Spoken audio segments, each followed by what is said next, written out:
Dear student, आज का topic है three phase half wave power converter with RL load. तो इसमें क्या होगा, ठीक है, ये सेम प्रोसेस है आर लोड की तरह। अगर जिसने मेरा आर लोड वाला वीडियो देख लिया है उसका वैसे भी आप लिंक दे दूंगा, उससे जाकर आप देख सकते हो। तो अगर आर लोड है, आर एल लोड है, तो आर एल लोड में क्या होगा कि आप पहले क्या था कि किसी अल्फ़ा पर टिगर करा रहे थे, अल्फ़ा बराबर 0 पर। तो 0 कितना था आपका, मैक्सिमम से कंडक्ट करेगा तो कहाँ तक गया था, 180 तक, यहाँ तक 150 तक, फिर उसके बाद ये 270 तक। ये इस तरीके से कैसे मिल रही थी, आपकी कंटिन्यूस वेव मिल रही थी। तो अगर आपके पास अगर आर लोड हो या आर एल लोड हो तो दोनों के लिए कैसी रहने वाली है, सेम रहने वाली है। अगर पेपर में पूछ लिया जाए कि आर लोड और आर एल लोड क्या होता है, तो आर लोड के लिए भी ये बना सकते हो और आर एल लोड के लिए भी ये बना सकते हो, ठीक है। दूसरी क्या थी, फायरिंग एंगल मैं 30 पर फायर करा रहा हूँ, तो 30 पर, तो 30 पर क्या होगा कि जो आपकी देखो 30 पर क्या है, तो 30 प्लस, तो ओमेगा बराबर ओमेगा टी बराबर कितना हो जाएगा, 60। कितना हो जाएगा, 60। तो जो अब थारिस्टर 1 कहाँ से कंडक्ट करेगा, 60 से। तो 60 से कहाँ तक गया, 180 तक। यानी कि ये भी देखो कैसी मिल रही है आपको, जीरो नहीं, जीरो के बाद तुरंत स्टार्ट हो रही है, तो कैसी मिल रही है आपकी कंटिन्यूस। तो ये क्या होगा कि आपकी 1, यानी कि आर लोड हो या आर एल लोड हो, आर लोड के लिए भी सेम रहेगी और आर एल लोड के लिए भी सेम रहेगी। कहीं जीरो नहीं हो रही है, तो आपका आर लोड हो या आर एल लोड हो, दोनों के लिए कैसी रहने वाली है, सेम। तो मैं क्या कह सकता हूँ कि एल्फ़ा की वैल्यू कितनी होनी चाहिए, कितनी, 60 से, ये 60 से क्या हो, 60 से कम कम। तो उसके लिए क्या है कि आप कुछ इस तरीके की दोनों वेव अगर बना दो तो कैसी रहेगी, आर के लोड, आर के लिए भी और आर एल लोड के लिए भी, दोनों के लिए क्या होने वाली है, सेम। जैसे ही आप एल्फ़ा बराबर 60 से 60 करोगे या 30 से एबव जाओगे, तो इसके लिए थोड़ा सा अगर चेंज हो सकता है, तो नहीं, ये किसके लिए दोनों वैलिड रहेंगी आपकी, एल्फ़ा कितनी रहेगी आपकी, एल्फ़ा की वैल्यू 30 तक, किसके लिए आपकी 30 तक, 30 तक देखो, 30 तक क्या है, ये आर लोड हो या आर एल लोड हो, दोनों के लिए आप कैसी बनाने वाले हो, सेम बनाने वाले हो।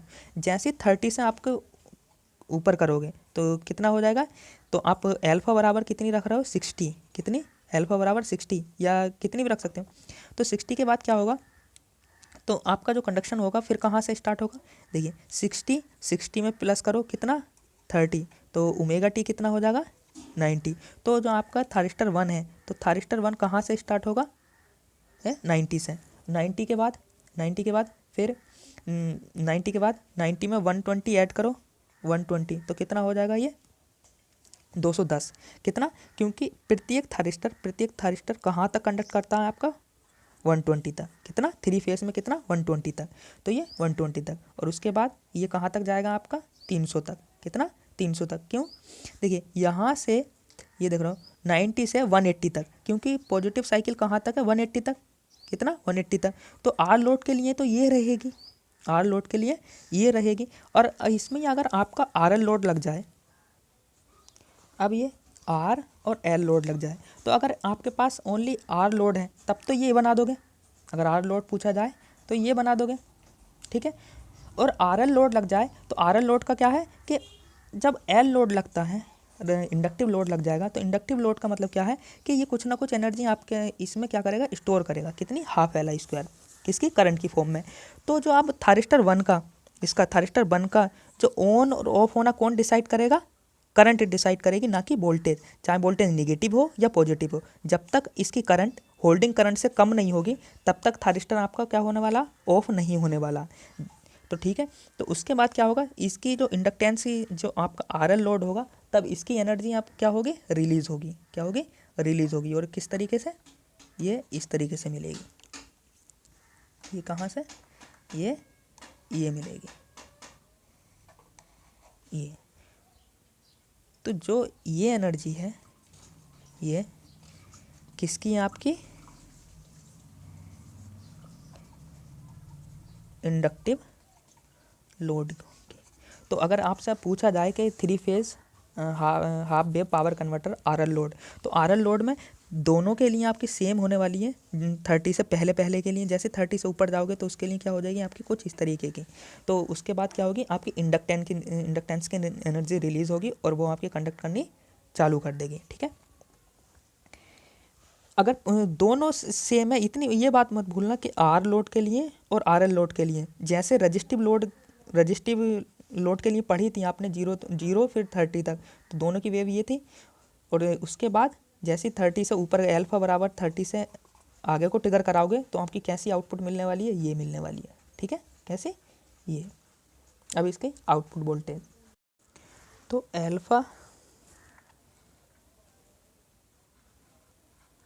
30 से कम के लिए, तो इसकी वैल्यू अगर कैसा भी लोड हो आपका, आर एल कैसा भी लोड हो आपका, तो उसके लिए आपकी जो आउटपुट वोल्टेज थी वो पीछे लेक्चर में कितनी निकाली थी हमने, रूट कितनी निकाली थी, B M upon 2 pi into cos alpha, ये कितनी वैल्यू निकाली थी, ये वैल्यू।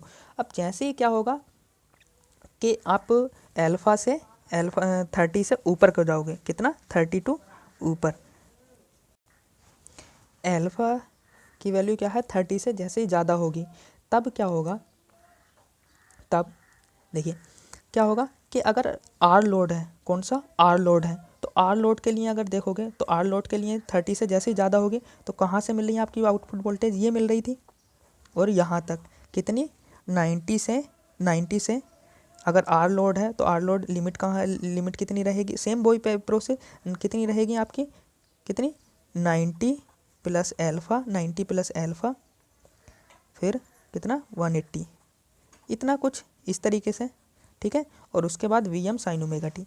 मगर जैसे ही आप आर एल लोड लाओगे, कौन सा R L load, R L load के लिए कहाँ तक देख रहे हो, ये देखो लिमिट कितनी है, लिमिट आपकी है 90 प्लस एल्फ़ा, किसी भी निकाल लो, इसके लिए निकाल लो, इसके लिए निकाल लो, किसी के लिए निकालो, सेम आने वाली है 90 plus alpha, 90 plus alpha, 90 plus alpha. और उसके बाद जैसे आप जाओगे तो कितनी आएगी 180 plus alpha, 180 plus alpha B M sine omega t, ये रहने वाली है इसकी आउटपुट वोल्टेज, कितनी आउटपुट वोल्टेज। तो मैं समझता हूँ अब आपको क्लियर हो गया होगा कि आर लोड के लिए, आर एल लोड के लिए कितनी कितनी आपको मिलने वाली है। बस इतने ध्यान रखना, अगर आर लोड है, ओनली आर लोड, तो आर लोड के लिए क्या रहेगी कि ये अगर 90 से स्टार्ट करा है मैंने, एल्फ़ा बराबर एल्फ़ा 60, कितना एल्फ़ा बराबर 60 रखा, तो 60 के बाद 60 प्लस 90, तो 90 से कहाँ तक जाएगी 180 तक, 180 के बाद इतने टाइम तक, क्योंकि एक थारिस्टर कहाँ तक कंडक्ट करता है 120 तक, कितना 120 तक, तो ये कितना हो गया 120 तक, 90 प्लस 120 कितना हो गया, 90 प्लस 120 तो कितना हो गया 210।